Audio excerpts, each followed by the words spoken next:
bẹ̀wẹ̀ kúkú dùkú lóko Podium International wọ́n ti wà tipẹ́tipẹ́ látìgbà tí wọ́n ti ń bàbọ̀ wọn ò fìgbà kan tẹ́rì o wọ́n ti wá ṣe bẹ̀bẹ̀ wọ́n ti gbé bẹ̀bẹ̀ dé Podium Cinema ni wọ́n tún gbé dé Podium Cinema lórí YouTube ẹ fọ́lọ̀ wọn kẹ́ ẹ láìkì wọn kẹ́ ẹ subscribe ibẹ̀ lẹ́tì mọ̀ wọ àwọn àjá àbálẹ̀ fíìmù ẹ̀dọ̀kí fíìmù tó léfo gan tààrà Podium Cinema mo bẹ́rí fún yín fíìmù mẹ́sàn-án ọ̀tọ̀ọ̀tọ̀ ni wọ́n kó jáde o àwọn gbàǹkọ́gbé fíìmù èkíní májẹ̀mú ẹ̀gbọ́n èkejì my wet ẹ̀kẹta ọmọ ẹni ẹ̀kẹrin àlàmú èkó ẹ̀karùn-ún àìmọ̀ ṣẹ̀wárí pé nǹkan kì í ṣẹ̀ṣẹ̀ ràgó ó kọjá bẹ́ẹ̀ eléyìí lẹ́ti kẹjù èdè Yorùbá ni wọ́n fi ṣe àwọn fíìmù yìí ẹlẹ́ẹ̀kẹfà sẹ́ẹ̀kẹsàn-án èdè òyìnbó ni wọ́n kọ́ ẹ̀kẹfà tẹ́mà èkeje the casting ẹ̀kẹjọ M1 the detective ẹ̀kẹsàn 100 M1 the detective at 100 orí síríìsì lẹ́fì máa wò ó ìyẹn dàgbéléwò nìyẹn Podium International Podium Cinema ẹ fọ́lọ̀ wọn kẹ́ ẹ láìkì wọn lórí YouTube wọ́n wà lórí Facebook wọ́n wà lórí Instagram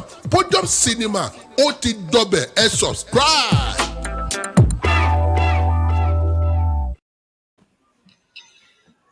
Good day, our listeners, and welcome to today's program, Matters Arising. Thank you very much for joining us today. I remain my humble self, Kayode Emola.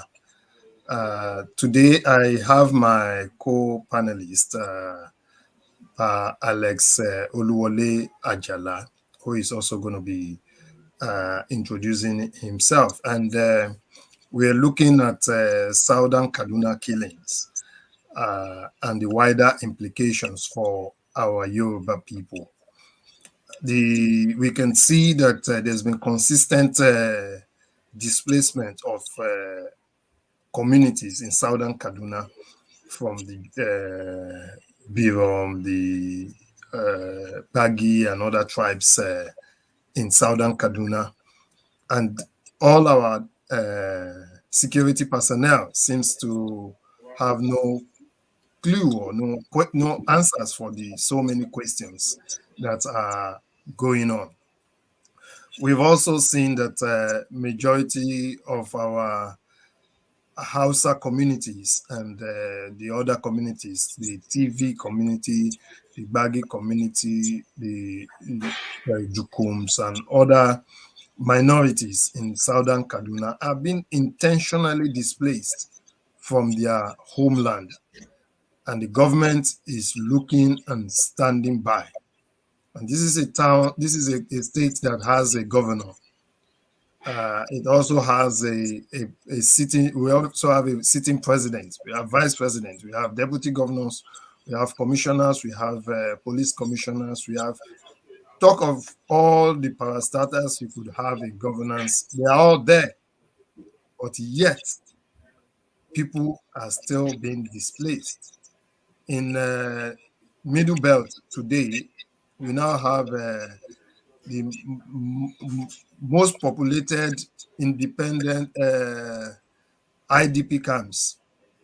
We have the most independent IDP camps, which is not supposed to be so in a country that has security. Now, I suppose for our Yoruba people, it's what is it for us? What are we doing? What are we looking? So I'm just going to invite Baba Ajala to introduce himself to our audience, and then we would bring about how the program would go over. So Baba Ajala, if you can say hello to the audience. Hello, listeners to this program. I'm happy you're having me again, and I'm delighted that I'm on this podium to at least advance my own little bit of knowledge on the issues at stake and matters arising as they unfold over our country. Yes. I use the word our country, not nation. Thank you. Thank you, Baba Ajala. Before we go in, Obadiah Melafia, may he so rest in peace. He had an interview in August of 2020, And Obadiah Meilafia called our attention to some pertinent issues. He made us aware that in the year 2022, there's going to be civil war in Nigeria. And about the bandit activities. Now, one of the sitting governors in the north is the high commander of Boko Haram. And ever since, he's been hunted, and eventually he lost his life in some strange circumstances. In 2021, it was as if is the attacks going to come on or they are not going to come on, nobody knew. But consistently now, almost like a daily recurrence, things are happening in Kaduna. And not just Kaduna alone. We have Niger State, we have Benue State, we have Plateau, so it's like some selected states and some selected communities. So maybe we'll just have the Obadiah Meilafia video and then hear what Obadiah Meilafia said, and then we can discuss it and have our viewers also contribute to the program today. Thank you.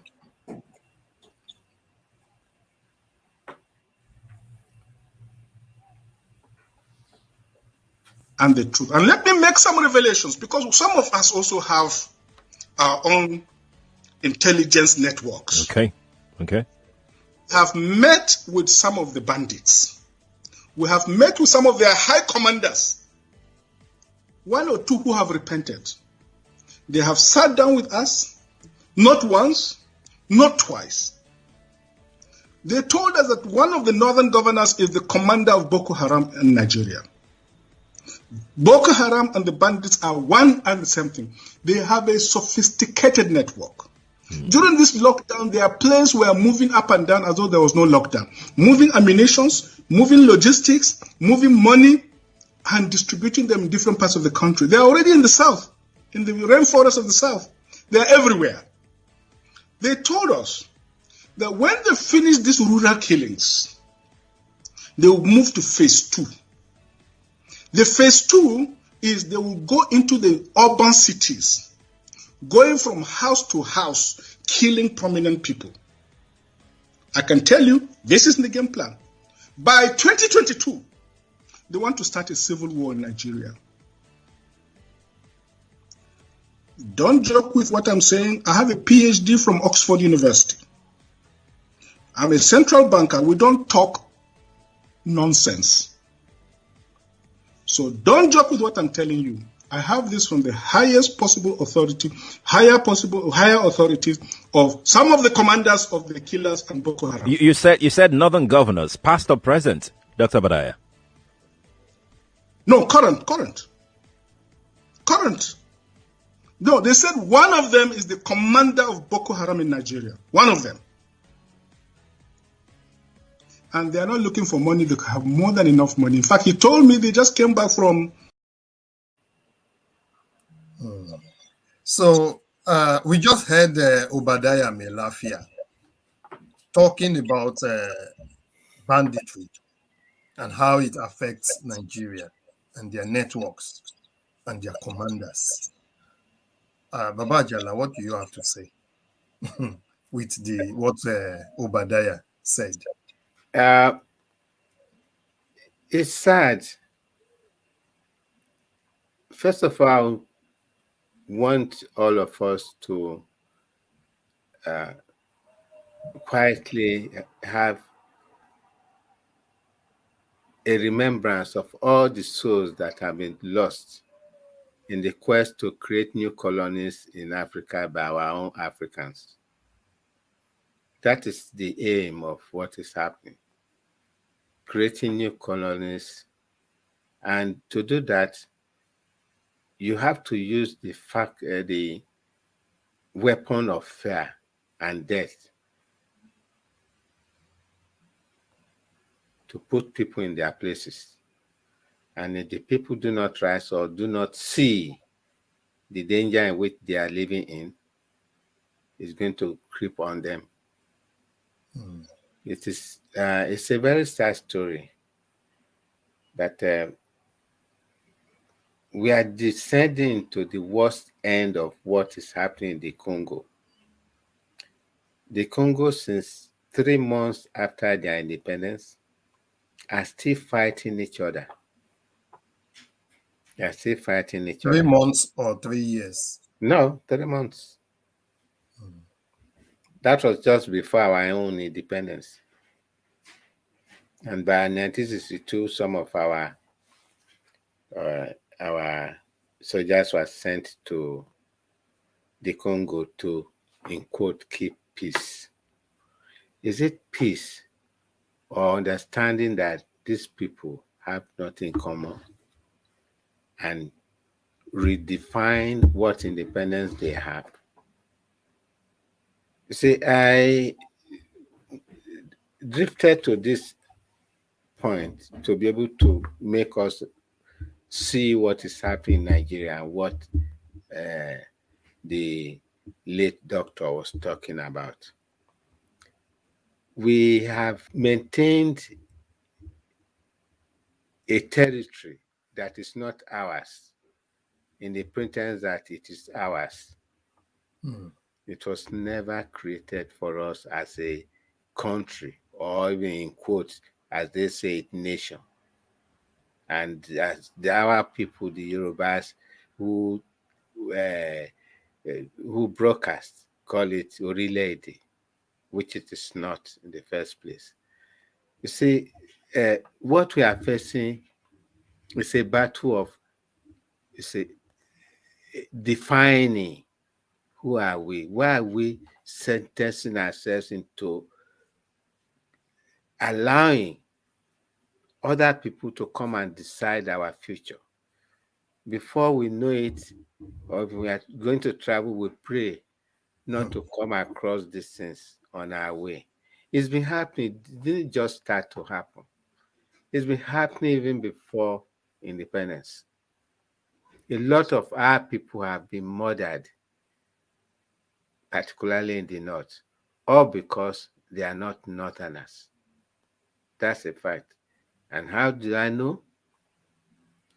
An uncle, I was born, even before I was born, this uncle had lived in the north. And when I was born and I grew up to become somebody who can understand and feel the situation around me, appreciate nature, I found that this uncle was terribly bastardized in the north. That's many years ago. So what is happening now is not strange to me. So he had to come back south because he was told emphatically that he was not part of them, that Nigeria is just a dream of you Southerners, and that they are Northerners, and they, again, the leadership of Northerners are Fulanis. Anywhere a group of Hausa people are gathered, any Seriki that is going to manage them must be a Fulani man. That's their king. Now, even the current president in 1962 had told a friend of mine who was his colleague in the Congo, 1962, in quote, keeping peace that has never been kept up to now. You see, Africans should be ashamed of themselves that we have brilliant minds. We have not really tried to sit down to look at why are we murdering ourselves? Why are we killing ourselves? Why? You see, the answer is simple, but I'm not going to go to the answer now. I will say it towards the end of my take on this. It is terribly sad that, well, again, let me remind the listeners, I'm speaking English language. This is because I want this program to also be understood by those who are not Yorubas or those who are not from Nigeria, the wider world, the English, and even the French who will translate what we are saying. We are on a journey of reappraising who we are. But in the process, we see a lot of evil, murder, mayhem, insecurity all over the place in Africa, and particularly growing rapidly in Nigeria. And to what Dr. Mafala said, a possible civil war in 2022. Signs of that civil war is already showing. Look at the test that had happened. The airport was targeted. Then that made a sort of hard movement of people want to travel to the railway. And the railway was targeted. Then how do you move? You want to be locked up into your homes? This is you see, it's a process of recolonizing Nigeria. And like he said, and like most people have said, they have positioned themselves into the forest land of the south, in the west and the east. The government is aware of this because it's the vision of even the government, the leader of government, General Buhari, that he said to that my friend in 62 that is the visions to turn the place into to actualize the vision of Usman Fodio. That's what we are battling with. We should not run away from the truth. We should not say some bandits. No, it's not. It's a colonizing group. They want to recolonize us. They want to create new countries whereby the Yoruba race will become a province. The Igbos also will now become a province. If we keep quiet, if we don't see the reality and we are ringing the bell that we are going for another election with a people who do not want us in the first place, and using that to, you see, there was a graphic picture which we cannot show here today of somebody who was his jaw. Somebody sent me that video yesterday, very graphic. His jaw and his tongue up to his mouth were pulled out, so he could not even talk anymore. Life was still working and living. Now we in Southern Kaduna, quite a lot of people have been killed. So first we saw bikes of over 100 militiamen in the airport. Once that was not enough, people could not then fly. The airport was grounded. A lot of people moved down to the train. And whilst they moved down to the train was attacked. Now, it's not just the train that was attacked. Communities were attacked and people were killed. The papers were carrying, some papers were reporting 45. Some papers were reporting 50. But I know from previous, because I've lived in a community where there was clash in Lagos. When the papers tell you there are 2 people killed, they know that at least 200 to 2,000 people have died. So the problem we have is, why do we need to allow these people move from their house in the first place? Because we've seen an attack from militiamen.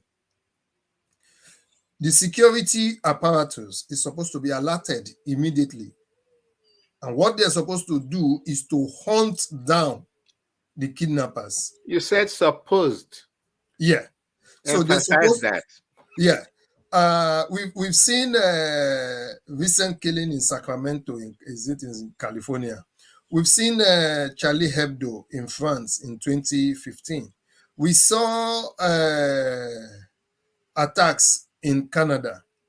Once there is an attack, and we even saw in New Zealand and in Australia, once there is an attack, the police move in straight away to that place to contain it and to diffuse the situation, to ensure that communities are not displaced. But when this continue to go unabated, then I believe the people should begin to think that it is a game plan from the government itself. And using that, if Nigeria cannot provide proper security to protect lives and property, then Nigeria itself could be classed as a Nigerian government could be classed as a terrorist government. And we heard Dr. Meilafia when he was saying one of the serving governors is a commander of Boko Haram. That speaks so much volume. Yeah. And between 2020 and now, it's gone berserk. Within a week, we've had over 5 attacks in Southern, and not just Southern Kaduna. So maybe if we get to watch what the governor of Kaduna has to say. In Niger State also. Yeah. So if we watch what the Kaduna governor has to say regarding the banditry, and then before you, are you playing it now? Yeah. Okay, let's just hear what comment on the Kaduna governor himself. Yeah. If we have the Air Force bombing the camps, we know where the camps are. We have the maps. We know everything. We have their phone numbers. We listen to their conversations sometimes. So, but it has to be done across the 5 states and Niger State at the same time, and just wipe them out once and for all. Of course, that has risks because some of the camps may also contain innocent people that have been kidnapped. But this is war. But I'm happy that, by the ruling of the Federal High Court, they have now been declared terrorists, so they are fair game. Because the military were afraid of bombing them and then facing ICC. We've heard what Yeah. Kaduna has to say. What's your take on it? He's the governor. He has to say something. He's aware of everything that of course, you heard. He said we have their phone numbers. We listen to them. You see, going back into contemporary, recent history, I would say, during the era of Jonathan, he said there are members of Boko Haram even in my cabinet. Did he do anything about it? That's a serving president. What should he do? It looks like he was just a puppet. He should have sacked them and get those. Of course, the most it's my mind when I call them leaders. We don't have leaders. There's something I want us to take. There's something I want us to take from what El Rufai said. Yeah. And he's trying to play a very smart game. Exactly. That's what El Rufai was saying. We need to move across the 5 states simultaneously. So he's trying to exonerate the responsibility of what he, as the chief security officer of Kaduna, should do. Yeah. Why are they not bombing? Why are they not killing people in northern Kaduna, where it's from his own tribe? Yeah, that's exactly where the next point I want to make. Southern Kaduna is targeted very seriously because they do not belong to the same ethnic nationality with him.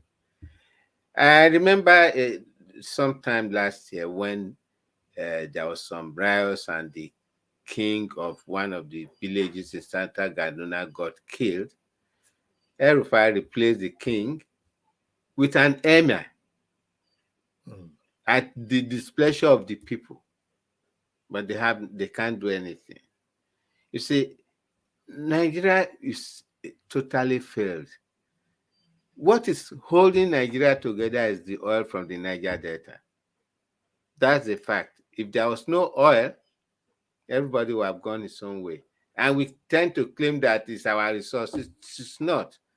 It's an aberration of resource distribution. What I mean by that is that the resource from your land belongs to you, not the state. You pay tax to the state. Yeah. And the state mines it with concessions, with your allowance that you are using my land, and that land section should be paid for by the government. You know, resource management even falls into all these things we are saying. We are just in a terrible mix of confusion. This is where insecurity, even right from the presidency, after you had one time that there was some shooting in the presidential palace. You see, to me, the country is just existing in a name. It is functionally, the country is not existing functionally. And that's why you have places like Ota, between Lagos and Ota and Abeokuta, the road is, there's constant flooding. You see, I just don't know how many things I want to let our people know. It looks like we are walking willfully blind to the danger in which we are facing. There's no security in Nigeria anywhere. Even in the south, people are afraid to go to farms. Yeah? People are afraid to travel. Before they travel, maybe they go to a prayer house and pray for God's protection. And then, you see, one former colonial master officer in Nigeria said there will be continuous bloodletting as long as Nigeria stays one. Continuous bloodletting. That's a grave danger to keep a people who have nothing in common into a rigid because we've seen several countries like that. We have Yugoslavia went through what we're going through now, and in 1991, both the Serbs and Croatia said no more. We have to come out. Even though Yugoslavia did not agree and there was a 10-day war, eventually they let them go. Now we had Czechoslovakia, and they decided that, see, you are Czech, we are Slovak. We try to live together, but this is not working.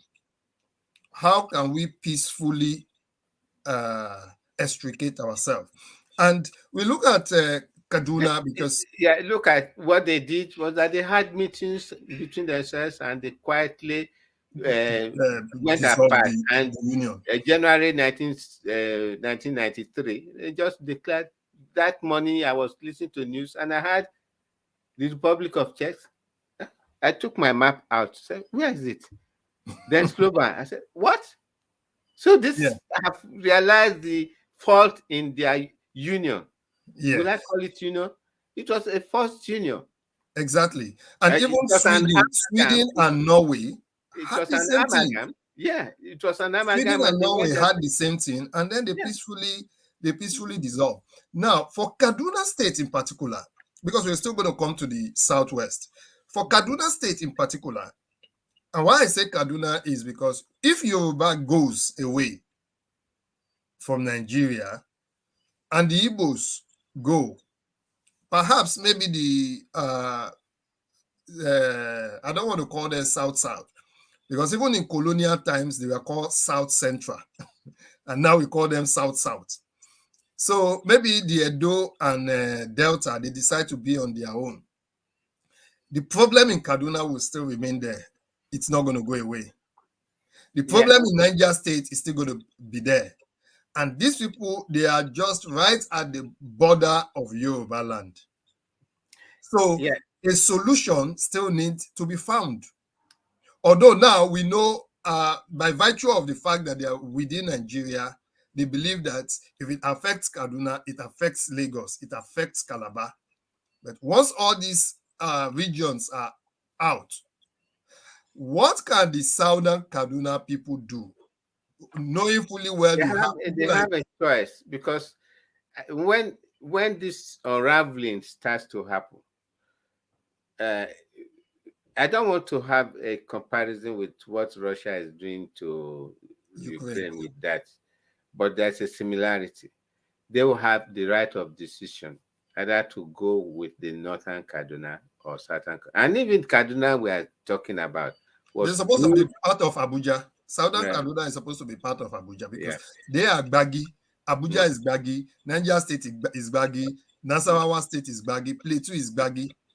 And so they have a conglomerate of a large population. And that is where I always disagree with people saying we have, when they want to give an impression that it's impossible to have new nations in lines of a people of a common ancestral origin. Nigeria has 256 ethnic people and 2 languages. It is not that true. There are dialects. In England, there are different dialects of English language in England. Do you now tell me that because of that, it's impossible to have an English nation, which of course they have? So there, there are so many. You see, even in England it is now. In our hands, hold on. It is in our hands as Africans to decide. Living in the African continent. Sorry, but we should not regard ourselves as a single African country. We are a continent with different peoples who have certain things in common and affiliation with others living adjacent to them. Can I just say, is the 54 nations in Africa is a false identity? That's a point. Because it's a false identity. Most of them were created as trading posts like Nigeria and others. Because I don't see a reason why, even if we have over 100 countries in Africa, I don't think that's a problem. It's not going to be a problem. It's not a problem. So we've not.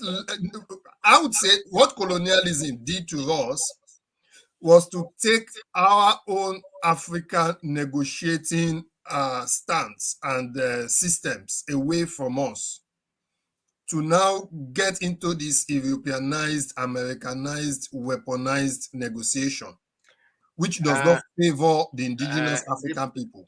They did not take it away from us. They temporarily created a peaceful environment for their trading, for their trade and exploitation of our resources. But our people who have even gone to these European countries to study and learn and see what Europe, America, and the Southern Americas and all the Asia countries are, refuse to accept that the countries they find themselves in Africa are not their country. Are not their property. And that's this is one thing I'm happy that we are already gaining what I would call a followership on the promotion of the fact that Africa needs to redefine itself. One of the earlier proponents of this narrative, late doctor and the sociologist of renown, of repute, Ali Mazrui, said Africa needs a complete geopolitical reconstruction. I added geopolitical and historical reconstruction, which would be aligning to times of ancestral origin, geography of location of every people that find themselves in Africa, that are now trapped in the European countries that were left behind in the name of independence. They were not our countries. Like Nigeria got into independence on a territory created for trade, and it is called Nigeria, and we erroneously call it a nation. Is that a nation? It doesn't define itself as a nation. If it's a nation, people cannot be killing themselves just for fun. Except if it's like that is what is happening. And death does not mean anything to our people anymore in Africa. And with Nigeria, not an exception, inclusive. And that is why the high level of insecurity that we are experiencing. And the only answer to it is to sit back to re-examine. Do we really continue to force ourselves into a rigid political entity that is destroying us? Because like Britain, let me not even say Britain. England now is redefining herself. You see the English, they even they speak the same language, only they have But with different dialects, accents. ethnic Yeah, dialects, they have just their own like they are saying, ethnic yes. dialect and accents. The English are now saying they want mayors in their cities who would take control of their affairs. We have the London mayor, and even Manchester. Now, the Greater Manchester now have their own mayor. Birmingham recently has got their own mayor. And several other towns in England are now getting their own mayor. So their mayors would deal with matters that affect a large swath of land of their people, which is something we in Yoruba land now need to begin, not just Yoruba, in Africa.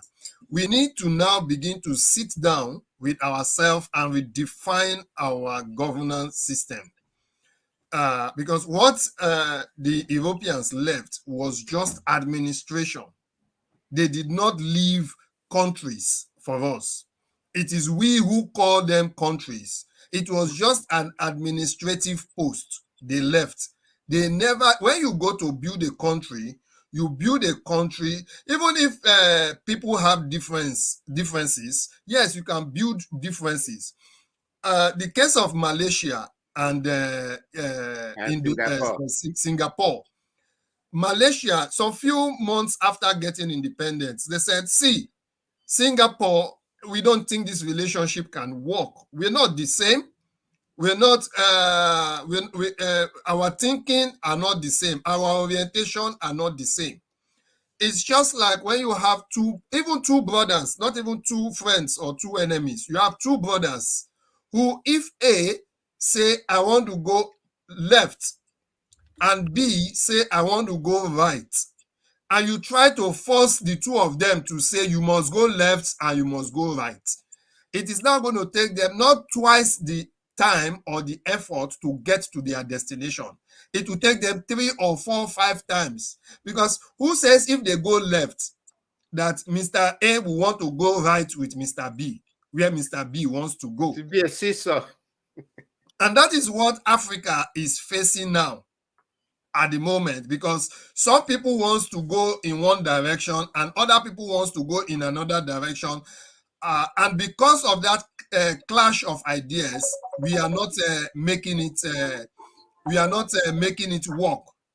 Now, we've in the later part of the Melafia clip, he made mentioned something, and he said they are now in the rainforest of the south. Dr. Melafia, may he so rest in peace, said they are now in the rainforest in the south. They've now surrounded you people, and they are just waiting for whatever to start a civil war in 2022.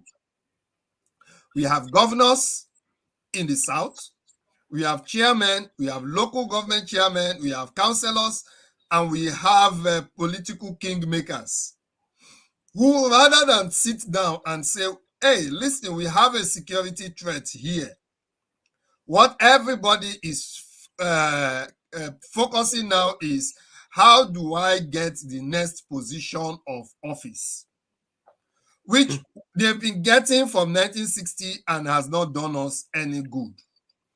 Is it now time to say, hang on a minute, how do we address these questions that affect us as Yorubas, seeing that the lives of our people are no longer safe? We saw a lot of attacks that came on Yoruba in 2020.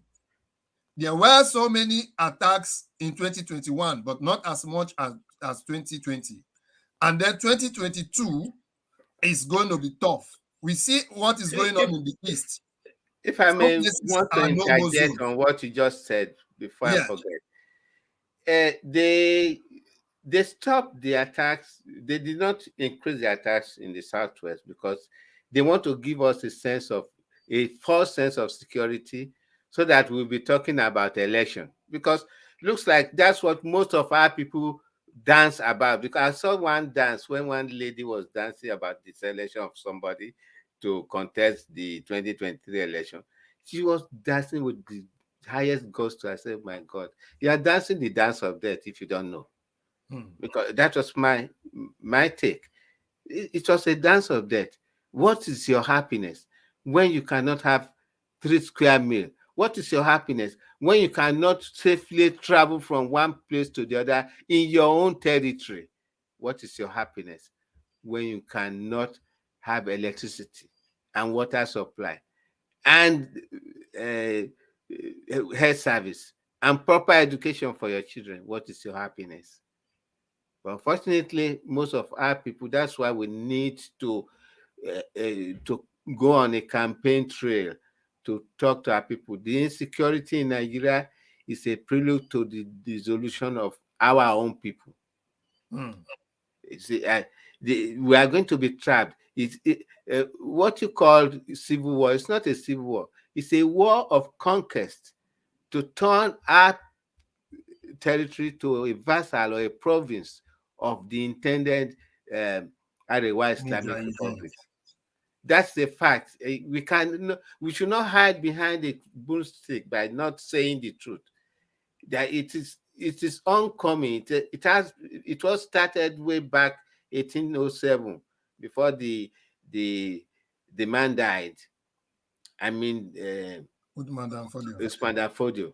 And the message, like the same El-Rufai that is talking, he said something a long time ago. I tried to collate all these things, that if a Hausa or Fulani man is offended, 100 years ago, they will pass that message to generation until that debt is paid. If you kill a Fulani man, it is a debt you owe, and that debt must be repaid. Now, the same El-Rufai recently have now stated that they are going to look for foreign mercenaries.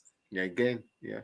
To add to the ones they already brought in. And then I asked myself, the bandits, are they not mercenaries in the first place? And why do we need foreign mercenaries to fight another foreign mercenaries? Sorry. Why does he need? Okay, why does he need foreign mercenaries to fight the first mercenaries? Are they turning the north and the entire Nigeria into a war zone already? Because that's exactly what's happening. Yobe is not safe. Borno is not safe. Everywhere it's not safe. Benin Ibadan, Benin or the expressway is not safe. Ife, Ilesha Road is not safe. Kaduna Abuja Road is not safe. The trains are not safe. The planes are not safe. And nowhere is safe. So for Yoruba people who are still thinking and disillusioned and say, maybe we can get a new president who is going to change things. Now we had Good Luck, who said he was handicapped and he could not do anything. Buhari came and he could not do anything. A man who is a general in the army could not do anything. Oh, sorry, I will stop you there. It is his plan. Don't say he could not do anything.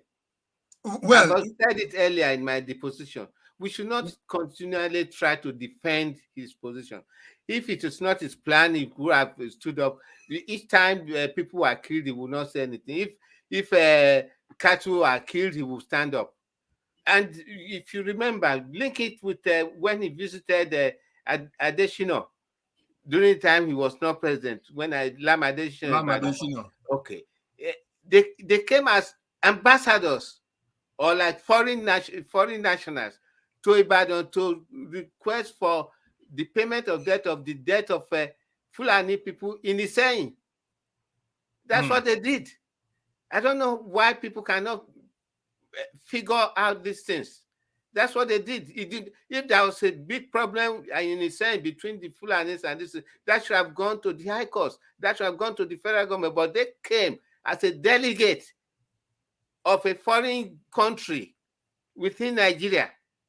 That was what happened. I keep on mentioning this. We should understand this. To even with revelations, he's from Maradi. He has constructed roads and railway and everything to his country, to Maradi. And there are no people that will use that railway. And that is there are no people that will use that railway. No, don't say that. They are going to use it because I will tell you another thing. Don't say that. They are very cunning. They have trade. They have traded over the years. The trans-Saharan trade route from Libya, from Tripoli to Kano. So they are going to do that. From Maradi to Daura to Katsina. I don't think in the next 20-30 years it will generate the revenue that has been used. Don't let us go there. Don't let us go there. When you are trying to find a reason to support that part of you are thinking of how Nigeria can continue to stay. It is not a concern whether it makes money or not, but they use it. They use it, and they don't pay fares. If you remember, that's where I was going. But they will use it. They know what to do to manage it for themselves. All I'm saying is that we should not be part of that equation anymore. We should go out. The country should be dissolved so that we can now take care of our own security problems. So that those people in our forests should be taken away. And because we should not be subjected to a conquest, because it is not a civil war. They want to conquer our people and turn us places to provinces of their new Arewa Islamic Republic that one of them had already dropped the clash that at the hint that is going to be established in 2026. We should be reminding ourselves about these things, because most of our elders in the West are always saying, I want to shake one to bed.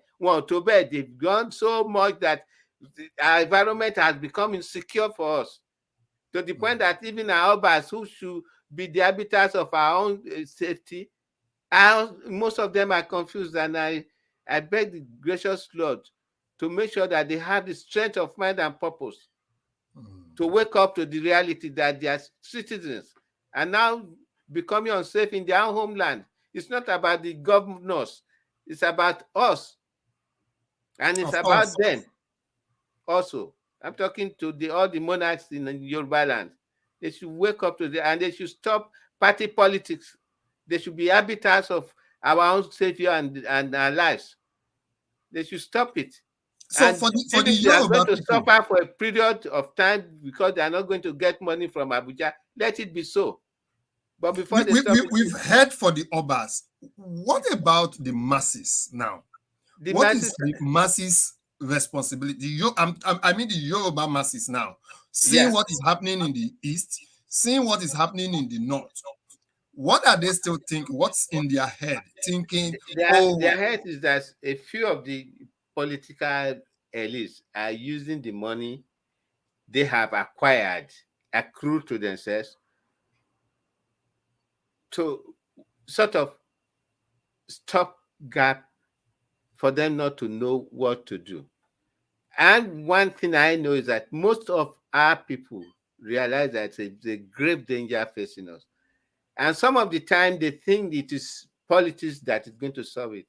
It is the awareness of you that you don't belong to them that is going to solve it. And now call that, because a lot of them, when they have problems, they say, kini tiwa leju, that is meaning that we should dissolve. Everybody should go back to the origin. And we should now start to find the embers of this campaign that we need to dissolve. We need to get ourselves out of the entrapment we willingly took ourselves into in the name of independence in 1960. Whereas 1957, we could have gone our separate ways, but in the papers, if you check the archives, Daily Times and all the other papers of those days, the Sketch, the Daily Sketch in Western Region, the Tribune, were private paper that Awolowo was, and then the West African Pilot, and all other papers that were available to us in that country called Nigeria, and particularly the West were the people who are reading most of these papers. We said, we are going to wait for our brothers from the North when we got our self-rule. Yeah. So and that waiting for our brothers from the North has brought in a reverse of low-intensity warfare and killings of our people. It is not just started. A lot of Yorubas have lost their lives in the North. Talking about the rail. Before I was born. Yeah, talking about the rail, Adewemi Adegbite was saying that the Northerners do not care about generating the funds for the railroad because it's not their money. All they care about is their business route, which you've rightly mentioned that they don't care. They will use it, but they will not even pay fare. No. Yeah. So our people in the South will be working their heads and their minds and their hearts out day and night, trying to generate income for themselves. And the little money they make, the government will take it, tax it, borrow more from China, and then go build the railroads. And all our people are concerned about is, oh, what will 2023 brings in a process that they don't even have a say, in an election that they don't even have a say, because the people who would be voted in or who would buy their way into political positions are just standing like vultures looking for chicks to devour.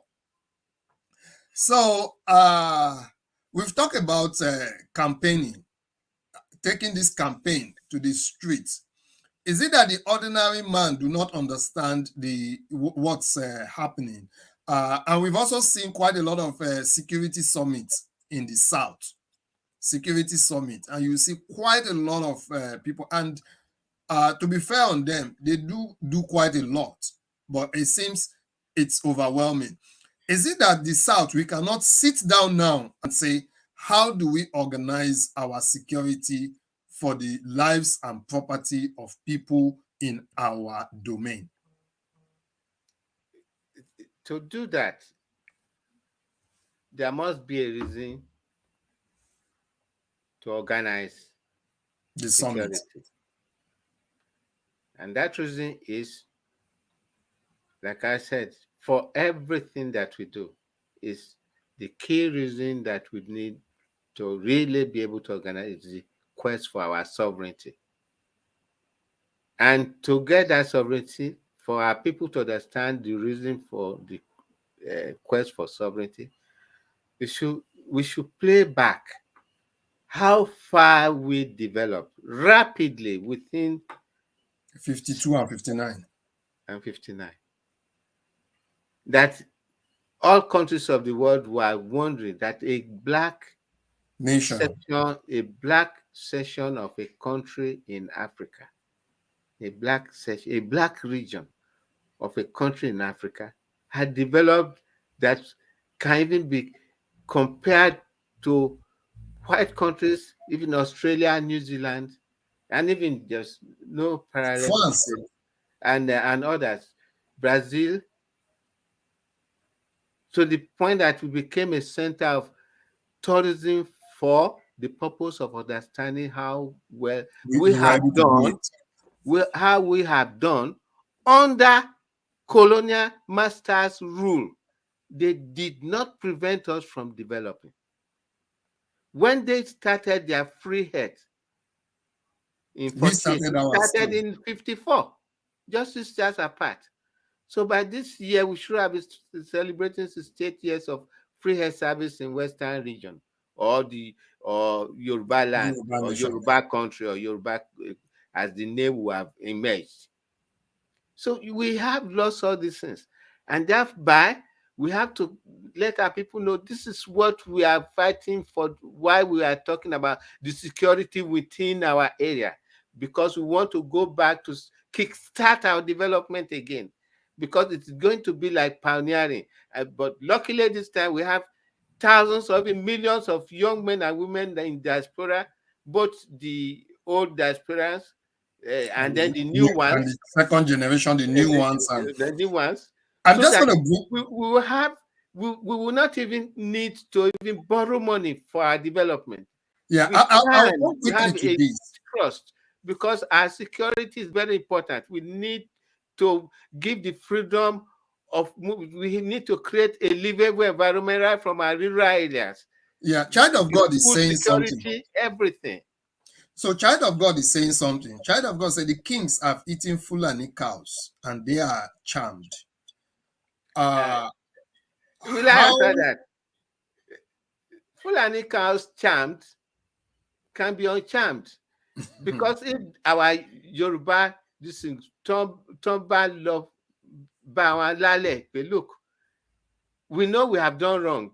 Our society is mayhem. Ẹ̀yà àdàbà ò sí lófurufú mọ́, bẹ́ẹ̀ náà ni lékeleke. Nǹkan tó fà á mọ̀, ẹ̀jẹ̀ tá a ti ta sílẹ̀, rìbá tá a ti gbà pẹ̀lú from the Fulanis. Màálù tiwa tá a ti fílẹ̀ tá a tọ́mọ́, tá a tiẹ̀ ní lóko mọ́. I was looking at some parts of the world. They have those are beautiful short-horn cattle. We should bring them back. It take time. Within 3 years. Even the Malu, there's nothing stopping us from rearing our own Malu. So we're just going to take this final one from Aderemi again. Aderemi is saying the irrigation in the north was done by Nigerian money, as in the collective money. And today, the Northerners are claiming it to be their own.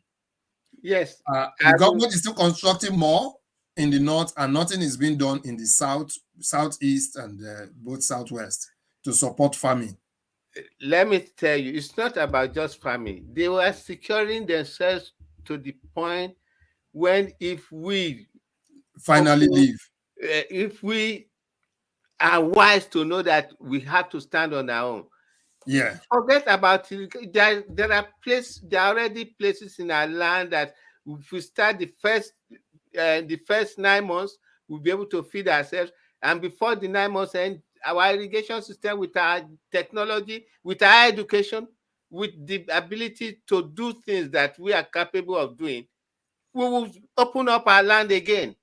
After all, we were not I was not eating Malu from the north until as late as 1980s, when my mom told me that I won't read Malu tiwa mo, pe se mo le manage Malu awon Fulani. You know, because the transition was with me. I lived in those periods. You see, we can do it. There are already places, irrigation lands that have been abandoned deliberately by the government. They can just go there, revive them, and then have cattle colonies there. On your dam irrigation, this thing, about 12,000 hectares of land. The same thing, the Keregoi Dam, and all over the whole of our land. It is a matter of the willingness to take the garment of Nigeria and throw away. And say, I think that is the most important thing, throwing away the garment of Nigeria. Just about the irrigation, because it was already planned.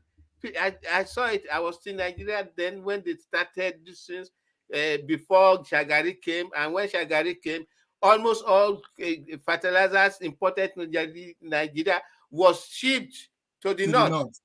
And some of them that drop on the west side made the places that they drop become very fertile. And our people, politicians, we submitted ourselves into this nothingness of lack of vision. Mentality. Lack of vision. We sort of mortgage the future of the Yoruba race into a Nigeria that does not belong to us. The Northerners don't call themselves Nigeria. They call themselves Northerners or Ariwa. Benny. But so, Nigeria. We've got 30 seconds. Enough to have. They were preparing for their future, not changing irrigation song. Yeah, we've just got less than 15 seconds.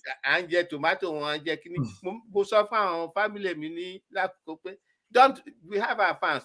No wonder they keep on trying to destroy it, and we keep on planting. Thank you very much, Baba Jala. This is where we would have to call it a day for today. So maybe if you just give our viewers your parting word before we go.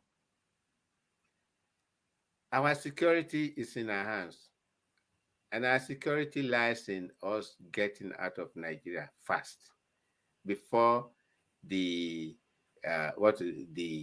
canker worm, the cancer, The and the vision of the North to conquer our land. It is not civil war. We can shed it and throw the cloak of a Nigeria as we know it out of our wardrobes. Thank you. Thank you very much. And thank you, viewers, for tuning in today. We've looked at the security situation in Southern Kaduna and how it affects the Yoruba people. And we see that there is no way out other than for the Yoruba people to leave the cancerous nation that was created for us. Nigeria could have been the greatest country or a great country in the world, but today dreams are shattered, hopes are being destroyed, and lives no longer matter. So until we come your way again with an exciting topic next week, continue to stay blessed, and we see you. If I may say one last point. Okay. You said Nigeria could have been a great nation. That is if Nigeria was a people of a common ancestral origin, which it is not. Yeah, so it's always add that. And that is why it's impossible for it to achieve anything. Even though we preach for another. Thank you very much. Thank you very much. And let's put all those energy we think we want to put in Nigeria into building our own Yoruba nation. God bless you. See you next week.